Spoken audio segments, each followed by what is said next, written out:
Hi, my name is Dan Jones. I'm from Arizona. I am a totally ordinary American citizen. I really have no special expertise to be doing something like this. I certainly have no video making expertise, as you can probably tell. I'm a small business owner, and as I think about the day ahead of me, I think I really don't have time to be making videos like this. At the same time, I feel that I have a message that I believe the vast majority of Americans would agree with. And my hope is that if this message does resonate with you, that you'll share it with someone you know.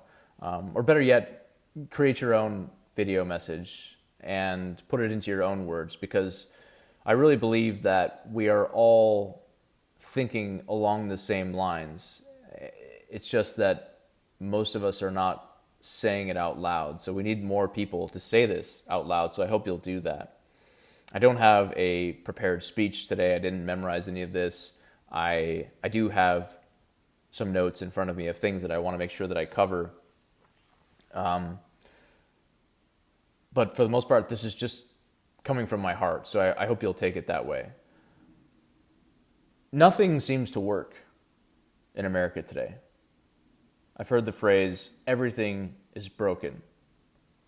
And that feels true. And the solutions that our leaders are coming up with seem to only make our problems even worse. So Americans are panicking. We need something to hope for. We need someone we can trust in political leadership. And we know this is not coming from the Republican or Democratic parties. And in our more honest moments with one another, as we're talking to friends and family and neighbors, we all kind of acknowledge this. We know that both parties are part of the problem, and that really the best thing for us as a country would be to get away from those parties, to find someone who's just a common sense, independent-minded, high-integrity person. But that seems impossible. We don't know what to do. How do you do something like that? So the situation seems hopeless because we all know what we really need to do. But it seems like if you want to overcome the two dominant political parties, you're going to need a lot of money and a lot of power first. And you're going to need a big following and a lot of volunteers to make something like that happen. So it's this perennial chicken or the egg problem. Well, you need to be rich in order to do that. You need to have power. You need to have a large following. You need to have a great platform to reach all these Americans. And I don't have that, and you probably don't have that.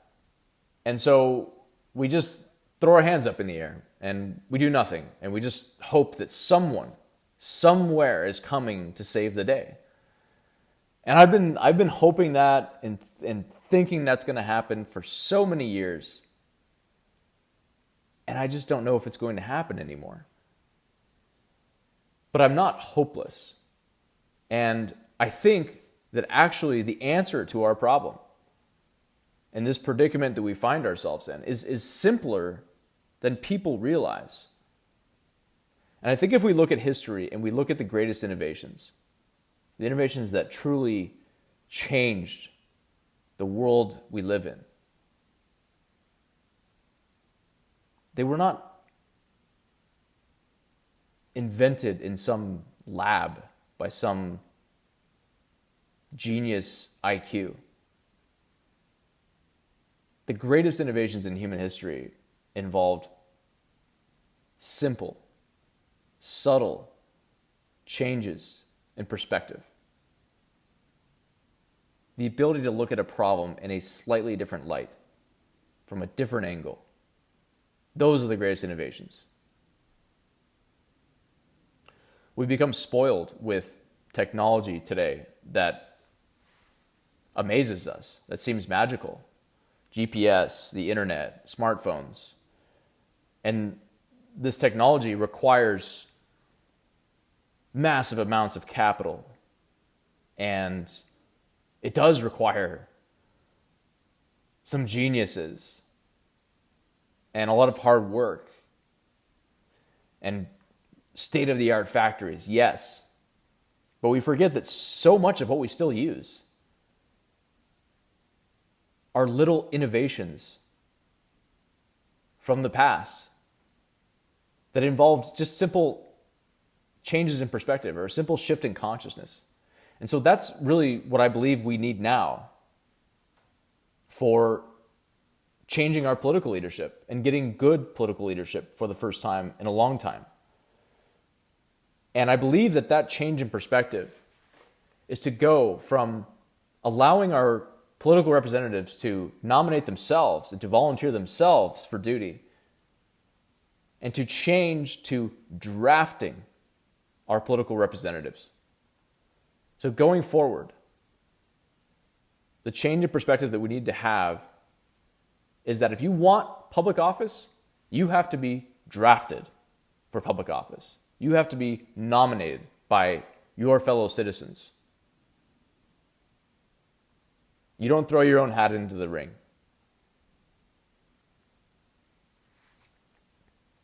We even joke about this sometimes. We talk about how, only a crazy person would want to be president of the United States. Only a crazy person would run for Congress. And in some sense, that's true. You would have to be crazy to put yourself through something like that. You'd either have to be crazy or think of yourself as a sacrificial lamb, because that's how painful it's going to be. That's how difficult it's going to be. And you're going to have to get involved with a system that is broken and with politicians who are corrupt. And who would want to do that? Who in their right mind would want to do that? Not very many people. And so that's the kind of political leaders that we have right now. So we have to start drafting, and we should start at the top. We should start at the White House with the president and the vice president. But really, it shouldn't be just the president and the vice president. It should be state and local leaders too. We need to be looking out into our community and finding people who always do the right thing, who have unquestionable integrity. And we need to ask them to please serve their country, serve their state, serve their community. Our first president, George Washington, was drafted to be president. He did not want to be president. In 1789, after the Constitutional Convention created the government that we have today, the United States Congress unanimously nominated George Washington. And the Secretary of the Congress delivered a message from Congress to Mount Vernon, to George Washington. And it was a letter telling him that he had been unanimously nominated to be president of the United States. He didn't want to be president. George Washington was getting old. His crops were failing. He was in debt. He had just somehow made it through an agonizing war. He wanted to go back and just live out the rest of his years in peace and solitude. And when Charles Thompson showed up at his door with a letter, still, he agreed to do the job. George Washington said, "While I realize the arduous nature of the task which is conferred on me, and I feel my inability to perform it, I wish there may not be reason for regretting the choice. All I can promise is only that which can be accomplished by an honest zeal." A few days later, he writes in his diary, "About 10 o'clock, I bade adieu to Mount Vernon, to private life, and to domestic felicity, and with a mind oppressed with more anxious and painful sensations than I have words to express, set out for New York with the best dispositions to render service to my country in obedience to its call, but with less hope of answering its expectations." So it's not just that George Washington didn't want the job. He wasn't sure that he could do the job adequately. but he still took the job. And we're lucky that he did. And so you think about the present moment and who we need in the White House. And I think unquestionably it has to be someone who's drafted for it. And I think unquestionably it has to be a political independent or two political independents for president and vice president. No party in Congress should have a friend or an ally in the White House. The White House should represent the interests of the people and do what's in the best interests of the people, not one of the other political parties. And currently, and for the last several decades, that has not been the case.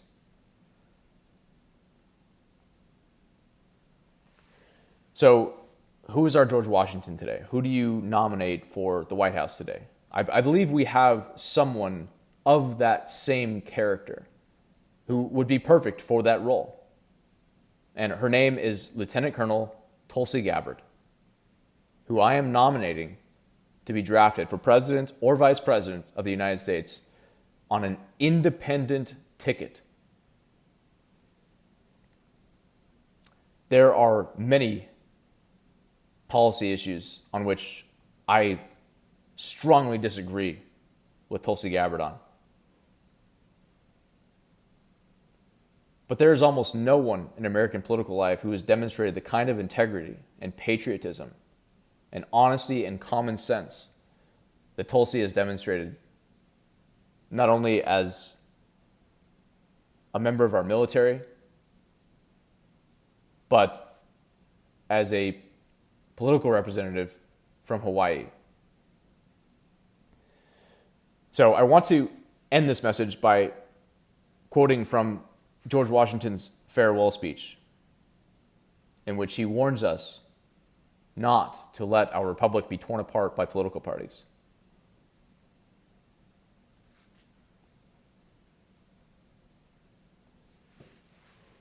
These words seem more pertinent now than ever before.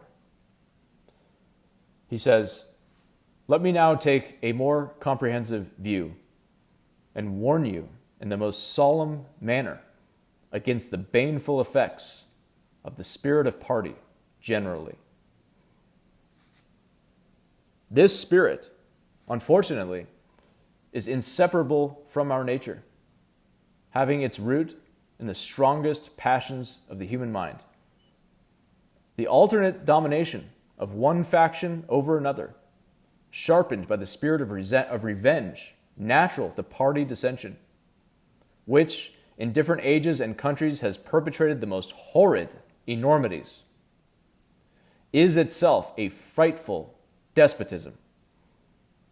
The disorders and miseries which result gradually incline the minds of men to seek security and repose in the absolute power of an individual, and sooner or later, the chief of some prevailing faction, more able or more fortunate than his competitors, turns this disposition to the purposes of his own elevation on the ruins of public liberty." So I'll just conclude by saying that if you agree with this message, if you too want to nominate Tulsi Gabbard to run for the White House, please like this video. Please share this video. And if there's someone else that you believe should be drafted for political office, make your own video and tell them why and make your case. You don't have to put your video on YouTube. You can put it anywhere you want. You can send it to friends. You can post it on Twitter, on Facebook. But please do something. You can record it with your cell phone, with your computer, but please do something. Please make your voice heard. And may God bless America.